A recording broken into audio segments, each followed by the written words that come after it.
ITI लिटिकल adventure channel में दोस्तों आपका स्वागत है। आज हम मॉडल 4 सेमेस्टर 4 का मॉडल 4 पे हम लोग यहाँ पे आज चर्चा करेंगे, जिसमें आपके यूपीएस और इन्वर्टर के बारे में जो क्वेश्चन बनते हैं उसके बारे में यहाँ पे इन्होंने पूछा है। और बहुत अच्छे अच्छे क्वेश्चन हैं जो आपके ITI के एग्ज़ाम के साथ साथ आपके जो भी टेक्निकल एग्ज़ाम हैं उसके लिए भी बहुत ही महत्वपूर्ण और इम्पोर्टेंट ये MCQ आपके हैं। ठीक है, तो हम चलिए स्टार्ट करते हैं। अगर संख्या की बात करें तो इसमें लगभग आपके 27 टोटल क्वेश्चन है। कोशिश करेंगे एक या दो पार्ट में इसे हल किया जा सके। ठीक है, इन्वर्टर एंड यूपीएस बहुत इंपॉर्टेंट चैप्टर है। ठीक है, तो बात करते हैं। पहला क्वेश्चन इन्होंने दे रखा है कि what is the minimum permissible signal phase working voltage in the declared voltage in the 240 H पर SI। मतलब ISI नियम के अनुसार जो घोषित वोल्टेज 240 वोल्ट है, अधिकतम 240 होना चाहिए, तो न्यूनतम वोल्टेज कितना होना चाहिए। ठीक है, न्यूनतम वोल्टेज। तो ऑप्शन नंबर ए दिया 233 वोल्ट, बी दिया 228, सी दिया 216, डी दिया 211। तो इसका कौन सा ऑप्शन आपका सही होगा? तो इसका सबसे जो सही ऑप्शन है आपका होगा ऑप्शन नंबर बी 228 वोल्टेज। ठीक है, 228 वोल्ट।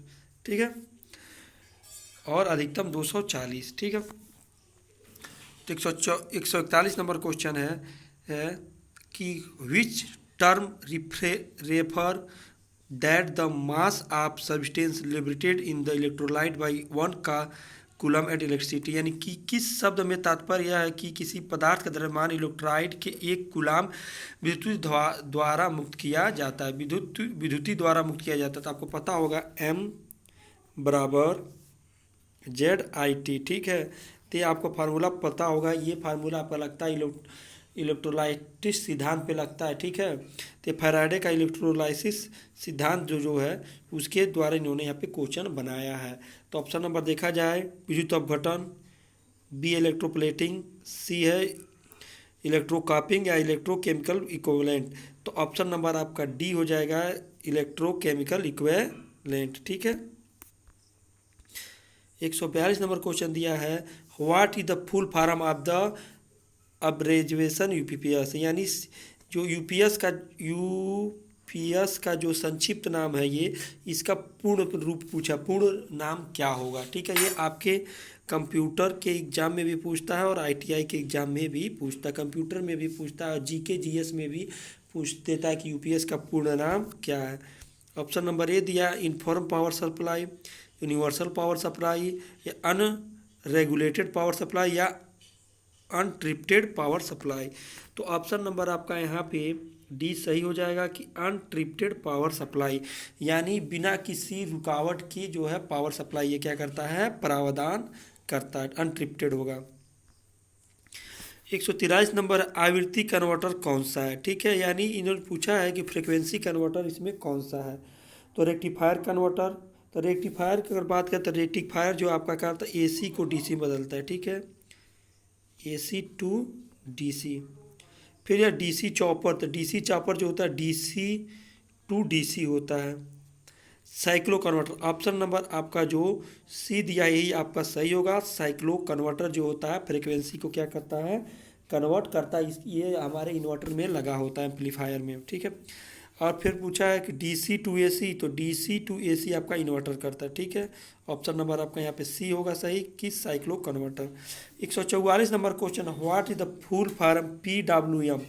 तो PWM का क्या आपका फुल फॉर्म होगा। इन्होंने पूछ पहला का pulse width modulation, pulse width modulation, या फेज विड्थ मॉड्यूलेशन, या फेज विथ मॉड्यूलेशन। तो इसमें स्पेलिंग का बहुत ज़्यादा इन्होंने ध्यान रखा है, तो जिसको स्पेलिंग पता है वही कर पाएगा। ठीक है, तो ऑप्शन नंबर आपका क्या होगा यहाँ पे, बी आपका सही होगा, पल्स विड्थ मॉड्यूलेशन। ठीक है, कुछ आवाज़ एक्स्ट्रा इसमें आ रहा है उसके लिए माफ़ी चाहते हैं। ठीक है, 144 नंबर 145 नंबर है ऑफलाइन यूपीएस पर ऑनलाइन यूपीएस का क्या फ़ायदा है। ठीक है, ऑफलाइन यूपीएस पर ऑनलाइन यूपीएस का क्या फ़ायदा। 145 नंबर क्वेश्चन दे रखा है।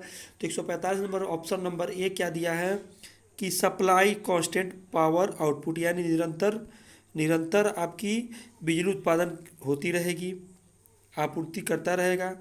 बी दिया निरंतर आउटपुट फ्रिक्वेंसी देता रहेगा।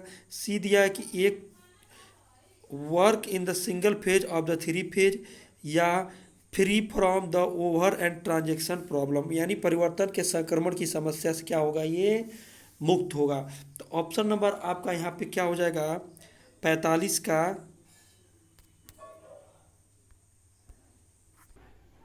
तो आपका हो जाएगा 145 का डी। ठीक है, परिवर्तन और संक्रमण की समस्या से मुक्त मुक्त होता है। ठीक है, 146 नंबर चलते हैं कि which electronic circuit is use in the automatic voltage stabiliser of product constant output voltage, निरंतर आउटपुट वोल्टेज का उत्पादन करने के लिए 140 वोल्टेज स्टेबलाइजर में किस इलेक्ट्रॉनिक सर्किट का उपयोग किया जाएगा।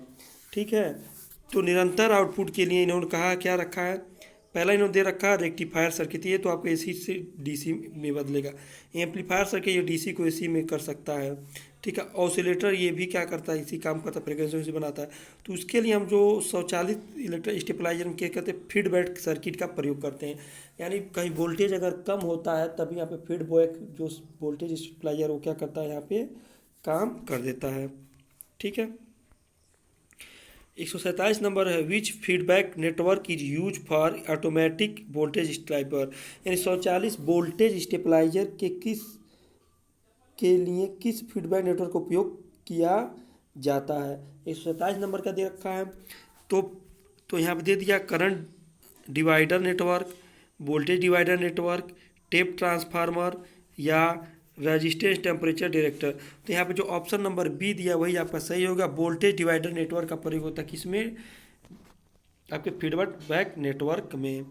148 नंबर क्वेश्चन दे रखा है which electrical device is the extracting the voltage in the stopping voltage stabiliser, चरणबद्ध वोल्टेज स्टेबलाइजर में कौन सा विद्युत उपकरण वोल्टेज को सक्रिय करता है। तो जब वोल्टेज के सक्रिय करने की बात आती है तब वोल्टेज आपको सक्रिय स्टार्ट करता है। ठीक है, ऑप्शन नंबर आपके यहाँ पे क्या हो जाएगा, ऑटो स्टार्ट। ठीक है, आगे चलते हैं। 48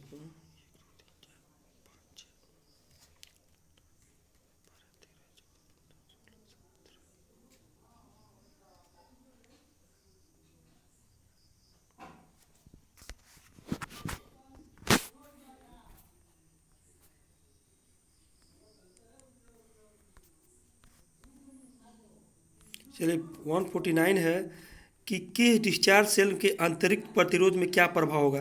देखिए जब डिस्चार्ज सेल होता है तो वो क्या होता है, ये सेल एंड बैटरी का क्वेश्चन दे रखा है, लेकिन आपकी जो बैटरी होती है वो सेल और बैटरी में आती है। ठीक है, ऑप्शन नंबर यहाँ पे क्या हो जाएगा, जब सेल डिस्चार्ज होता है तो उसका आंतरिक प्रतिरोध बढ़ जाता है। ऑप्शन नंबर आपका ए यहाँ पे सही होगा।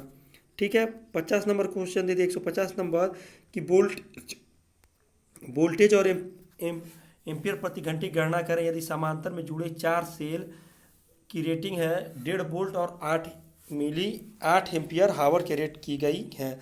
तो यहाँ पे आपको पूछ रखा है कितना होगा, तो आप गणना करेंगे। तो पैरेलल में दे रखा, अगर एक चीज़ का आपको सिद्धांत पता हो, पैरेलल का सिद्धांत आपको पता है तो आप आराम से आंसर कर सकते हैं, कुछ करने की ज़रूरत नहीं है। ठीक है, पैरेलल में वोल्टेज क्या होती है आपको पता होना चाहिए। ठीक है, तो पैरेलल में जो वोल्टेज जो होता है वही आपका यहाँ पे आंसर हो जाएगा। तो ऑप्शन नंबर आपका डी हो जाएगा। पैरेलल में आपकी वोल्टेज क्या होती है, सेम होती है, जुड़ती नहीं है, लेकिन सीरीज में आपकी जुड़ जाती है। ठीक है, 151 number which the application of automatic stepped voltage stabiliser, 140 stepped voltage stabiliser का अनुप्रयोग कौन सा है। तो 151 का जो गीजर या ग्राइंडर या टीवी रिसीवर या पंप मोटर में। ठीक है, 140 जो स्टेपेड वोल्टेज स्टेबलाइजर का प्रयोग करते हैं हम लोग टीवी रिसीवर में करते हैं, टेलीविजन्स में करते हैं। ठीक है, 152 नंबर इन्वर्टर का क्या कार्य है। ठीक है, तो इन्वर्टर का सीधा सा कार्य आपको पता होगा, डीसी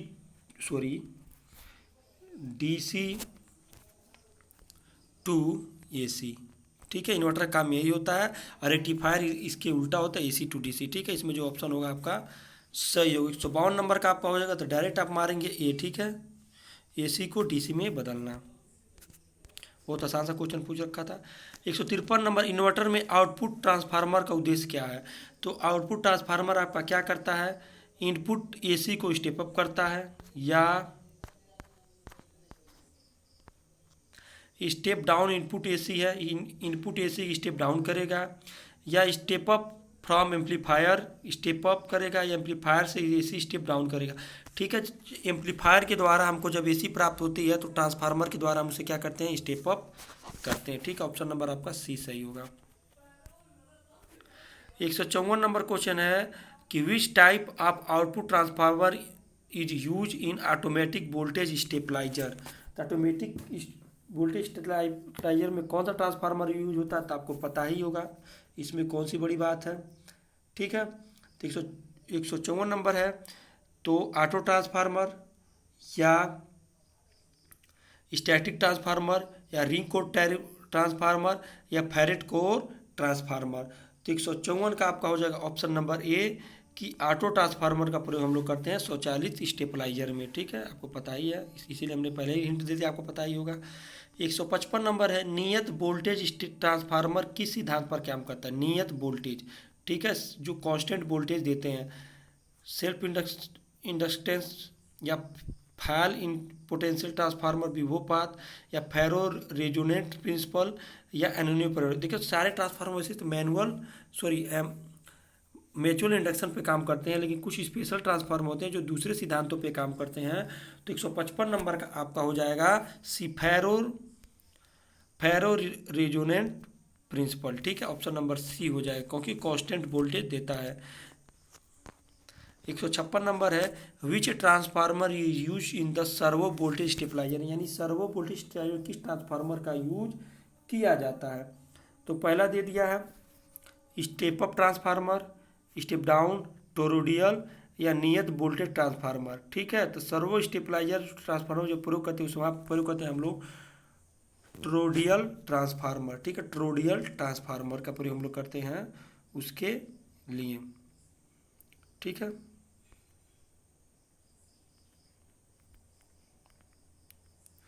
अब 157 नंबर क्वेश्चन दिया है कि which of the type of AC voltage stabiliser? AC voltage stabiliser का प्रकार क्या है? तो यहाँ पे देखिए फिगर दे रखा है, फिगर में आप देखिए, आपको बस फिगर समझा देंगे तो आप डायरेक्ट आंसर मारेंगे। ठीक है, इन्होंने दिया एक ट्रांसफार्मर दे दिया, यहाँ पे ऑटो ट्रांसफार्मर दे दिया, या 3 आउटपुट कुंडलियाँ दे दी 1 2। ठीक है, टेपिंग निकाली हुई है, यहाँ पे एक स्विचेज लगा हुआ है, ठीक है, रोटरी स्विच है, और यहाँ पे आउटपुट है। तो आपको सिग्नल आपको मिल गया होगा ये कौन सा ट्रांसफार्मर है। ज़्यादा कुछ सोचने की जरूरत नहीं, आप मार सकते हैं। ये जो आपका देखिए को ऑप्शन दिया सर्वो, यानी सर्वो स्टेबलाइजर है, या ऑटोमेटिक वोल्टेज स्टेबलाइजर है, या मैनुअल है, या बी है, या ए है, डी। तो देखिए तो वहाँ पे स्विच लगा हो, तो स्विच घुमाने के लिए कोई अलग से कोई युक्ति नहीं लगा है, यानी आपको अपने हाथ से घुमाना है इस स्विच को। तो ये कौन सा आपका मैनुअल स्विच है। ठीक है, option number manual tapped voltage stabiliser. ठीक है, ऑप्शन नंबर आपका सी बन के आएगा। 58 नंबर है, which instrument is use to check short circuit fault in the electronic circuit in the voltage stabiliser? यानी वोल्टेज स्टेबलाइजर में इलेक्ट्रॉनिक सर्किट में शॉर्ट सर्किट दोष की जांच करने किस उपकरण का प्रयोग करेंगे? ठीक है, कोई इलेक्ट्रॉनिक सर्किट जब खराब होता है तो इलेक्ट्रॉनिक को जांच करने के लिए एम्पियर मीटर, वोल्ट मीटर, या ओम मीटर। ऑप्शन नंबर आपका डी होगा, मल्टीमीटर। ठीक है, ऑप्शन नंबर मल्टीमीटर मारेंगे। 164 नंबर है, what is the important stage the simple inverter? यानी एक साधारण इन्वर्टर में महत्वपूर्ण चरण क्या है? 159 का पूछ रखा है, दोलन और दृष्टिकारी चरण, दोलन और एम्पलीफायर, या एम्पलीफायर ट्रांसफार्मर नियत चरण, या दोलन एम्पलीफायर ट्रांसफार्मर, या उत्पादन चरण। ठीक है, तो 159 नंबर का आपका बन के आएगा डी कि दोलन ऑसिलेटर काम करेगा, एम्पलीफायर करेगा, फिर ट्रांसफार्मर करेगा। ठीक है, ये अपना अपना काम करेंगे। ट्रांसफार्मर से हमें कहीं भी धारा प्राप्त होती है। 160 नंबर है, वर्ग तरंग विच ऑफ द स्क्वायर वेव? तो आपको 3 तरह का वेव होते हैं, साइनोट्यूसुडल होता है, फिर स्क्वायर वर्ग होता है, फिर एगो 3 प्रकार के होते हैं, एक सात तीत सा होता है जो ऐसे करके चलती है। ठीक है, सात तीत मतलब एकदम जो आपकी वुडन सा होती है, यानी आपकी आरी के आकार के जैसे दांत होते हैं उसी तरह चलती है, तो वो भी एक प्रकार की होती है। तो यहाँ पे उन्होंने पूछा किसके लिए प्रयोग करते हैं स्क्वायर, इस स्क्वायर वाला की 160 नंबर का क्वेश्चन का पूछ रखा है। तो इसका होगा सामान्य प्रकाश व्यवस्था के लिए हम लोग स्क्वायर वाले का प्रयोग कर सकते हैं। 161 नंबर है, how the backup time of UPS can be increase, यानी यूपीएस का बैकअप समय कैसे बढ़ाया जा सकता है। तो सामान सी बात है, बैटरी बढ़ा देने से बैकअप समय बढ़ेगा। इंक्रीज द वीए रेटिंग, बैटरी की क्षमता को बढ़ाएं या बैटरी की एएच क्षमता को घटाएं या बैटरी टर्मिनल वोल्टेज को 90% पे बनाए रखें। तो ऑप्शन नंबर आपका बी सही होगा कि बैटरी को एम्पियर हावर क्षमता को क्या कर रहे हैं, बढ़ाएं। ठीक है, तो अपने आप बैकअप टाइम बढ़ जाएगा। ओहो, ठीक। 62 नंबर है, how the hard sulphation detected in secondary cell can be prevented, यानी द्वितीय सेल में कठोर सल्फेशन दौड़ को कैसे रोका जा सकता है। ट्रिकल चार्जिंग के द्वारा, फ्रेंसिंग चार्जिंग के द्वारा, नियत धारा या नियत वोल्टेज द्वारा। तो ऑप्शन नंबर आपका क्या होगा, आपको पता ही है एकदम, ये ट्रिकल चार्जिंग। किसी भी दोस्त के लिए ट्रिकल चार्जिंग कर दो भाई। 63 नंबर है, which part in UPS supplied constant output voltage in the case of input voltage failure, यानी इनपुट वोल्टेज आपका एक यूपीएस में कौन सा हिस्सा इनपुट वोल्टेज विफलता के मामले में निरंतर आउटपुट देता रहेगा। यानी जब आपका इनपुट नहीं आएगा तभी वोल्टेज प्राप्त करेगा, कौन देगा, तो आपका बैटरी यूनिट देगा। ठीक है, आपको बैटरी से ही सर्विस क्या होगी, प्राप्त होगी। तो ऑप्शन नंबर 63 का आपका क्या हो जाएगा, ये हो जाएगा कि बैटरी यूनिट है जो आपकी लगातार सप्लाई प्रदान करती रहेगी। 64 नंबर है, which of the effect during the loading of the cell the current strength fell and the become zero, cell को लोड करने के दौरान क्या प्रभाव पड़ता है, धारा शक्ति गिर जाती है और शून्य हो जाती है। ठीक है, तो इसका जो मुख्य कारण आपका होता है पोलराइजेशन, तो ध्रुवीकरण के कारण इस तरह होता है, लोड के पहले क्या हो जाता है, विफल हो जाता है। 65 नंबर है, what is the reason for having low backup time in the UPS, UPS में कम बैकअप होने का क्या कारण। तो बैटरी क्षमता क्या होगी, उसकी कम होगी तभी तो कम लेगा। तो क्या लगेगा, इन्वर्टर शॉर्ट सर्किट दोष है, या बैटरी लघु परिपथ है, या मेंस अर्थिंग है, या बैटरी की एम्पियर हावर क्षमता क्या है, पर्याप्त नहीं। ऑप्शन नंबर आपका डी सही होगा कि एम्पियर हावर क्षमता अगर पर्याप्त नहीं रहेगी तो बैटरी आपकी तुरंत बैठ जाएगी। 66 नंबर है, which is the case the fault in the output voltage of UPS in higher than normal, यदि यूपीएस का आउटपुट वोल्टेज सामान्य से अधिक है तो दोष का क्या कारण है।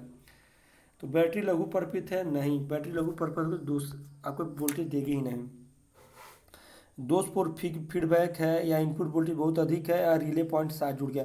देखिए, तो इनपुट वोल्टेज से इसे कोई मतलब नहीं क्योंकि ये इन्वर्टर है। ठीक है, क्योंकि इसमें जब इसकी सर्किट जब फेल होंगे तभी पाएगा। तो इसका ऑप्शन नंबर आपका बी बन के आएगा कि दोषपूर्ण फीडबैक सर्किट। ठीक है, ऑप्शन नंबर आपका बी होगा, दोषपूर्ण फीडबैक के कारण ही हमारा वोल्टेज नियत वोल्टेज से अधिक हो जाएगा। 67 नंबर, यूपीएस को पूरे लोड के साथ ट्रिप करने का क्या कारण है, यानी जब उसे लोड दिया तो पूरा लेके ट्रिप हो जाती है, बैठ जाती है, क्या है, मुख्य आपूर्ति विफलता, गलत ओवरलोडिंग सेटिंग, या बैटरी चार्जिंग इनपुट उड़ गया, बैटरी का टर्मिनल ढीला। तो ऑप्शन नंबर आपका बी सही होगा कि गलत ओवरलोडिंग सेटिंग, यानी जब उसको बहुत ज़्यादा ओवरलोड कर जब दे देते हैं तो हमारी बैटरी क्या होती है, ऑटोमेटिक हमारा इन्वर्टर ट्रिप कर जाता है। आपके घर में ही आप देखे होते, जब अधिक लोड होता है तो इन्वर्टर क्या हो जाता है, आपका ट्रिप हो जाएगा। तो ऑप्शन नंबर आपका यहाँ पे बी बन के आता है। ठीक है, तो आपका आज का इन्वर्टर और यूपीएस का जो सेक्शन है पूरा ख़त्म हो गया। अब कल का हमारा नया सेक्शन रहेगा पावर जनरेशन एंड सबस्टेशन। ठीक है, तो बहुत अच्छा आपका मॉडल नंबर 5 भी है, और 4 तो बहुत ही इंपॉर्टेंट आपके लिए था, यूपीएस और इन्वर्टर। ठीक है, आज के लिए इतना ही, फिर मिलते हैं नेक्स्ट वीडियो में। अगर हमारा वीडियो आपको हेल्पफुल लगे, ज्ञानवर्धक लगे तो अपने दोस्तों को जरूर शेयर करें, चैनल को लाइक एंड सब्सक्राइब जरूर करते जाएं। ठीक है, अगर अच्छा लगे तो।